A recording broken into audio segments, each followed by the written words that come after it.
और जो आज की प्रेस कॉन्फ्रेंस हमने महिला कांग्रेस के यहाँ पे रखी हुई है, इसका मुद्दा और मकसद जो है हमारा यही है, the shadow of rising inflation of Indian household. आपको पता होगा कि जो भाजपा सरकार है, उनके दौरे हुकूमत में उन्होंने पूरे देश की हालत क्या कर दी है। अगर आपको मैं कहूँ कि भाजपा सरकार ने जब से सरकार संभाली है, कई सालों से लेकर आज तक अगर देखा जाए 27.5 लाख करोड़ आम लोगों के जेब से उन्होंने कमाए हैं।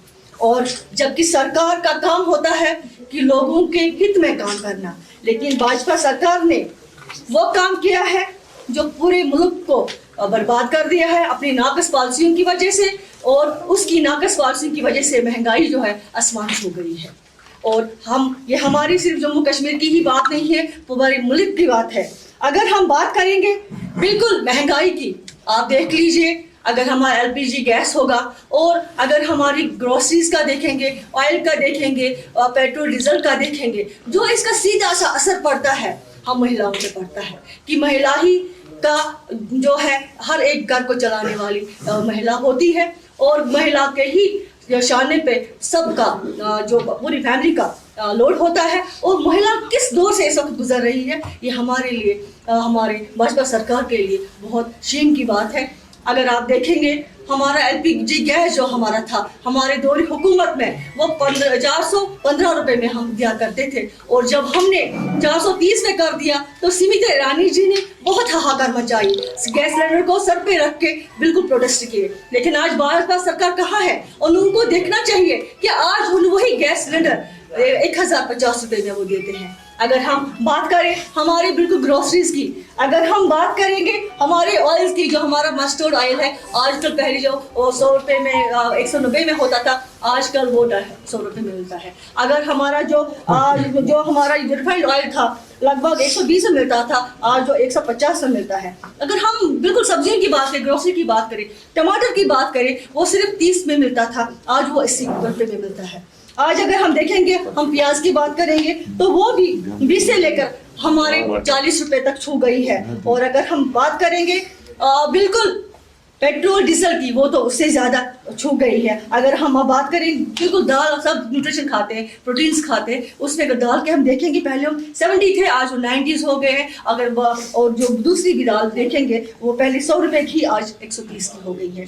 मानना मेरा ये है कि अगर हम देखेंगे भाजपा सरकार के आने से सरकार को जो हक बनता था, उन्हें जो नारा दिया था, जो उन्हें वोट दिया था कि हम गरीबी हटाएंगे, लोगों को बचाएंगे, लोगों को 15 लाख रुपए दे देंगे, लेकिन आज के वक्त में अगर आप देखेंगे बिल्कुल हमारी अलका लांबा जी ऑल इंडिया प्रेसिडेंट है महिला कांग्रेस की, उनके नेतृत्व में हमारे राहुल गांधी जी जो हमारे बहुत ही बड़े विजनरी लीडर है, उनके नेतृत्व में, खासकर हमारे विकास सुलवानी साहब जो हमारे जेकेपीसी के चीफ है, उनके नेतृत्व में हमने आज ही प्रेस कॉन्फ्रेंस बुलाई है, क्योंकि उनके कहने से ये बात कम नहीं हो जाएगी या ज्यादा नहीं हो जाएगी। मैं आपको कहना चाहूंगी जो महंगाई है आसमान छू गई है।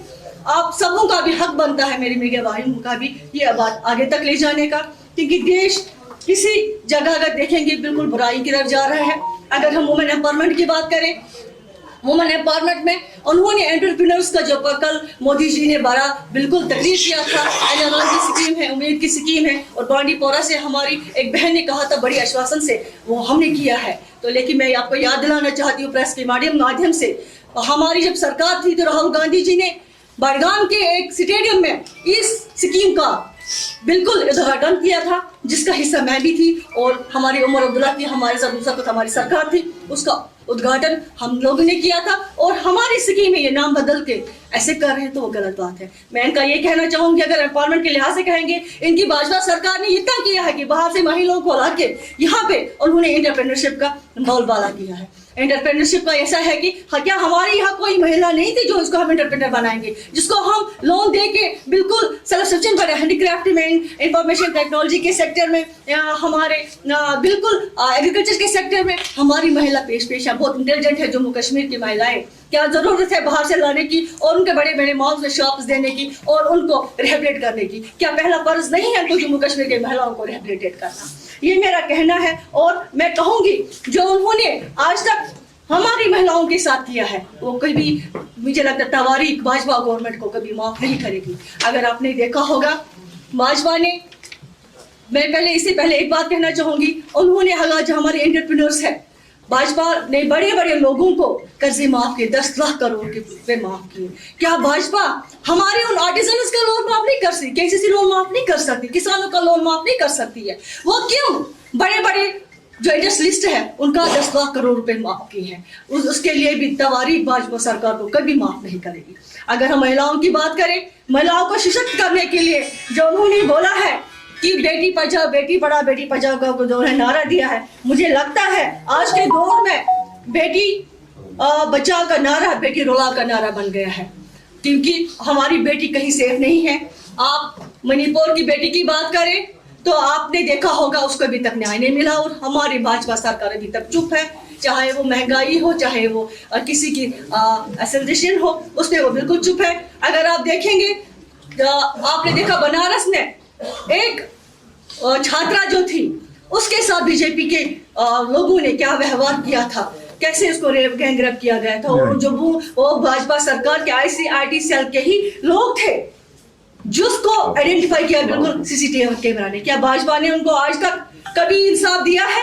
क्या भाजपा ने उनको मध्य प्रदेश में उनके साथ अलग अलग से मोदी जी के फोटोग्राफ्स आज भी है, क्या उनको न्याय मिला? क्या आप मुझे बताएं, हमारी 8 साल की आसिफा को न्याय मिला? हमारी बिल्किस बानो को न्याय मिला? नहीं मिला। ये बेटी बचाओ बेटी पढ़ाओ का नारा है बीजेपी का। इसको अगर मद्देनजर देखते हुए हम देखेंगे तो महिलाओं को कोई, जैसे हमने रिजर्वेशन का नारा दिया, रिजर्वेशन की बात मैं करूं, वो जुमलाबाजी थी, और उस जुमलाबाजी को उन्होंने कहा कि हम रिजर्वेशन करेंगे। आपको पता होगा हमारी कांग्रेस सरकार ने, हमारी राजीव गांधी जी ने जो महिला की रिजर्वेशन की 33% पंचायती राज को एक्ट को लेके, लोकल बॉडीज को लेके, तो उन्होंने 33% जो उन्होंने आज रिजर्वेशन की है, उस रिजर्वेशन को अभी 29 तक लागू नहीं किया जाएगा, क्योंकि भाजपा सरकार कहती है उसमें डिलिमिटेशन है, वो सेंसस किया जाएगा। तो ये सिर्फ इलेक्शन ट्रेंड है। और कल जो उन्होंने पहाड़ी को लेके उन्होंने पहाड़ी रिजर्वेशन दे दी, मैं आपको मीडिया के माध्यम से कहना चाहूंगी वो 2 साल तक लागू नहीं देने जा रहा, क्योंकि उसमें भी सेंसस वगैरह की परेशानी है। इनको सिर्फ इलेक्शन ट्रेंड के लिए लोगों को बहकाना है, उनके से वोट लेना है, वोट कास्ट करवाना है। लेकिन ये बहुत ही, अगर हम देखेंगे अलमे की बात है, बीजेपी को इसके लिए मुझे लगता है आने वाला तवारीख कभी माफ नहीं करेगा। अगर एम्प्लॉयमेंट की बात करें, हमारे युवा की बात करें, युवा हमारे नौजवान लड़कियां जो है, अगर हम देखेंगे वो बहुत बेकार है। कहाँ एम्प्लॉयमेंट है? आप मुझे बताइए। 2014 से कोई टीचर पोस्ट निकला है? नहीं निकला है। अगर उन्होंने कल आप देखिए सब इंस्पेक्टर पुलिस की जो उन्होंने रिक्रूटमेंट की है, जो रिक्रूटमेंट हमारी हो गई थी, उसमें जो पोस्ट थे 1200 थे, और जम्मू कश्मीर में हमारे कश्मीर को सिर्फ 200 पोस्ट मिले। कि हमारे जो कश्मीर के साथ नाइंसाफी नहीं है। आपने देखा होगा, कल मैंने देखा हो जो उनकी रिक्रूटमेंट हो गई थी, हमारी पुलिस की भी रिक्रूटमेंट है, तो उसमें उन्होंने क्या किया, जो हमारे एग्जीक्यूटिव पोस्ट थे वो 1600 एग्जीक्यूटिव पोस्ट है पुलिस के, 1690 पोस्ट लगभग थे। उसमें हमारे यूटी में, पूरे यूटी में, तो जम्मू प्रोविजन में जो प्रोविजन हमारा है रीजन है, उसमें 1249 को अकोमोडेट किया गया, जबकि हमारे कश्मीर को सिर्फ 440 पोस्ट तो भागीदारी मिली। उस भागीदारी में भी अभी कैटेगराइजेशन है, हमारी शेड्यूल ट्राइब है, शेड्यूल कास्ट है, ऐसी है, अरबीज है, बहुत तो उस कैटेगरी में कश्मीर को कुछ नहीं मिलता है। तो हमारे यूथ को क्या मिला? वो ड्रग एडिक्शन की तरफ जा रहे हैं। क्या किया भाजपा सरकार ने? हमारे यूथ जो है, हमारे यूथ को खत्म कर रहे हैं। नशे की हालत में हमारी महिलाएं, हमारे युवा मेंटल डिप्रेशन का शिकार हो रहे हैं। पिछली बार भी एक ऑर्डर निकला था कि आप पुलिस स्टेशनों में जो है सारी फैमिली का फोटोज वहां पे भेजे जाएंगे, उसको कैसे देखते हैं आप? वही मैं आपको बात कहना चाहूंगी, कांग्रेस सरकार भी थी, ये आज बोल रहे हैं हमारी हर जगह बिल्कुल अमन है, चैन है। तो मैं कहना चाहूंगी जब हमारी सरकार थी, अगर माहौल खराब भी था तो हम लोगों को हिरास नहीं करते थे। आज की गवर्नमेंट में आप देखिए, हर जगह पुलिस अलग लग जाती है और सीआरपीएफ अलग जाती है, हर एक घर का, हर एक चीज का बिल्कुल रिकॉर्ड लेती है। क्या हिरासमेंट नहीं है? आप मुझे बताइए, अगर कोई मिलिटेंट होगा वो किसी को पूछ के घर में बैठेगा क्या? तो मुझे लगता है आने वाले वक्त में जो लोग हैं मुझे लगता है बीजेपी को माफ नहीं करेंगे। अगर हम देखेंगे जो भी हमारे मुद्दे हैं, बहुत सारे मुद्दे हैं, अगर मुद्दे गिना पे मैं आग जाऊंगी तो मुझे लगता है यहाँ पे बहुत सारे मुद्दे हैं जो उनको माफ करने वाले नहीं है। अग्निपथ को लेकर उन्होंने जो योजना स्कीम लॉन्च की है अग्निपथ के नाम से, तो उसमें भी जो वीर हमारे जवान हैं जो बॉर्डर पे शहीद हो जाते हैं, जो यहाँ पे अपनी जान को निछावर कर शहादत हासिल कर, उनके साथ मजाक किया है, उसको आउटसोर्स बना दिया है। आउटसोर्स मतलब कि अन्य शहीदों के जो लोग शहीद हो जाते हैं उनको क्या मिलेगा? कोई 10,000 मिलेगा।